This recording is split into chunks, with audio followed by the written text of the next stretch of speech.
सबसे पहले बाबा जी के सभी प्यारे भक्तों को मेरी ओर से सादर प्रणाम और जय सिया राम। मैं बाबा जी से प्रार्थना करती हूँ कि वो अपने भक्तों के ऊपर सदैव अपनी कृपा बनाए रखें। आज मैं लेकर आई हूँ आपके लिए एक नया अनुभव। उम्मीद करती हूँ ये अनुभव आपको बाबा जी के और करीब लेकर आएगा। सबसे पहले मैं ये बताना चाहूँगी जो मेरे चैनल से जुड़े हुए हैं कि बाबा जी से कैसे जुड़ सकते हैं। देखिए, सबसे पहले बाबा जी से हमेशा किसी न किसी के माध्यम से जुड़ा जाता है। ऐसा मेरा प्रत्यक्ष अनुभव है और मैंने आपको ये बात अपनी फर्स्ट वीडियो में बताई थी और अक्सर ऐसा होता भी है। अगर बाबा जी के हम करीब अगर जाएंगे तो उनके करीब ले जाने वाला कुछ न कुछ माध्यम होता है, या फिर आपको बाबा जी के किसी भक्त से हो सकता है आपकी मुलाकात हो जाए, या किसी की वीडियो आपका माध्यम बन सकता है, या फिर किसी के द्वारा आपके घर में बाबा जी की तस्वीर आ सकती है। तो कहने का मतलब ये है कि हम जो बाबा जी हैं वो हमें किसी न किसी के माध्यम के द्वारा अपनी ओर खींचते हैं।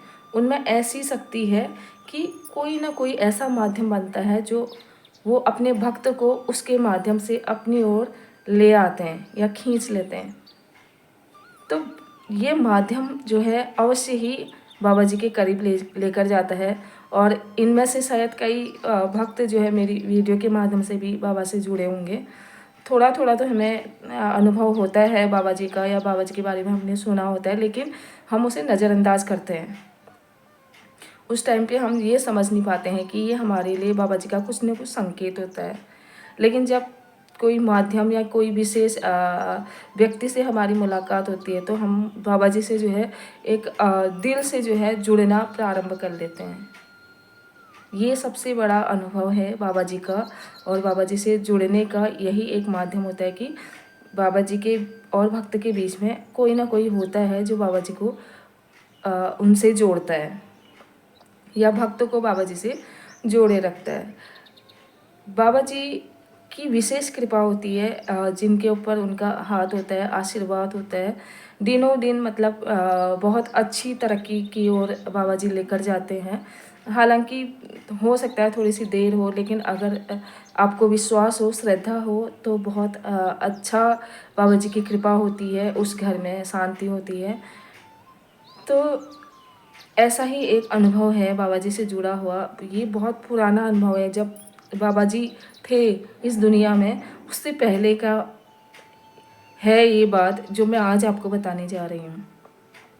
दरअसल नीम करौली महाराज जी के मंदिर में जो है हमेशा भंडारा होता है, प्रसाद वहाँ हमेशा बनता है।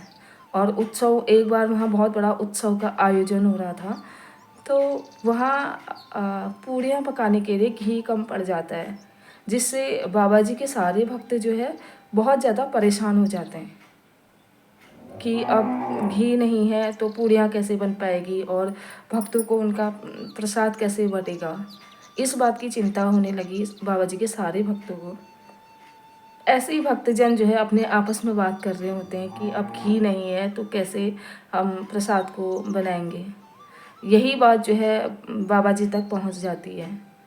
तो बाबा जी अपने भक्त को आदेश देते हैं कि वहीं पे आप जब कभी भी जाओगे कैची धाम, तो कैची धाम एक छोटी सी नदी के किनारे बसा हुआ है। वहाँ तो ऐसा लगता ही नहीं कि यहाँ कोई मंदिर भी होगा, क्योंकि वो बहुत घने जंगल के बीच में नदी के किनारे बसा हुआ है।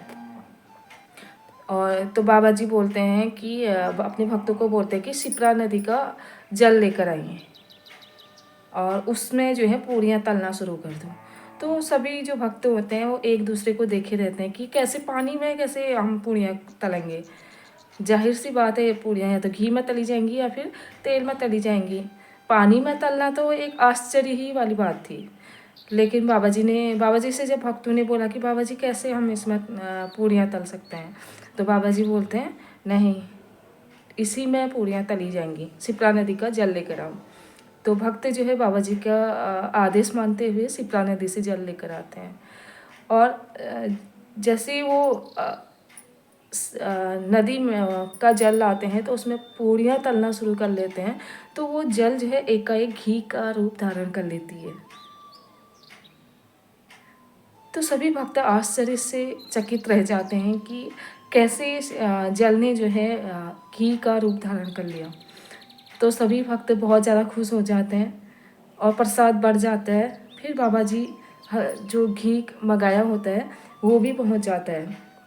हल्द्वानी से घी मंगाते हैं बाबा जी, तो वहाँ से घी पहुँच चुका होता है। तो बाबा जी बोलते हैं कि जितना जल तुम शिप्रा नदी से लेकर आए थे उतना ही घी जो है आप शिप्रा नदी में डाल दीजिए, क्योंकि प्रकृति भी अपने नियम के अनुसार चलती है। तो हमने उससे जितना लिया है उससे हमें उतना ही दे देना चाहिए। तो एक एग्जाम्पल ये जो आजकल हम लोगों के लिए भी लागू हो सकता है कि अगर हमने 2 पेड़ काटे हैं तो 2 पेड़ हमें लगाना भी चाहिए। तो सेम ऐसा ही बाबा जी का कहने का अर्थ था कि अगर हमने शिप्रा नदी से 2 कनस्तर अगर जल लिया है तो 2 कनस्तर जो है उसमें घी डाल के उसको मतलब बराबर हो जाएगा।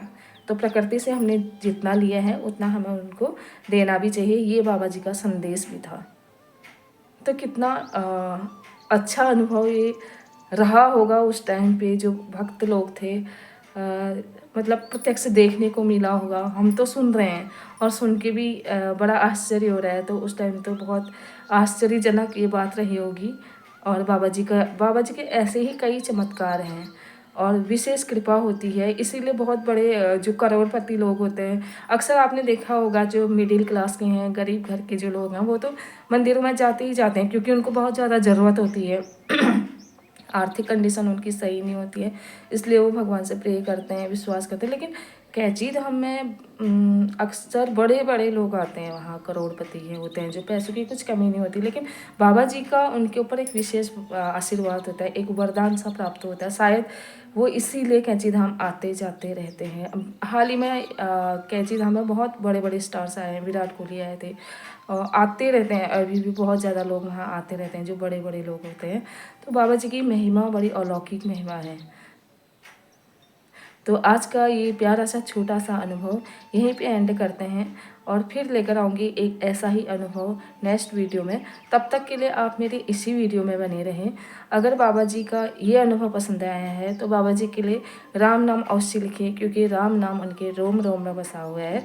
और तब तक के लिए नेक्स्ट वीडियो आने तक आप सभी को मेरा फिर से प्रणाम और जय श्री राम।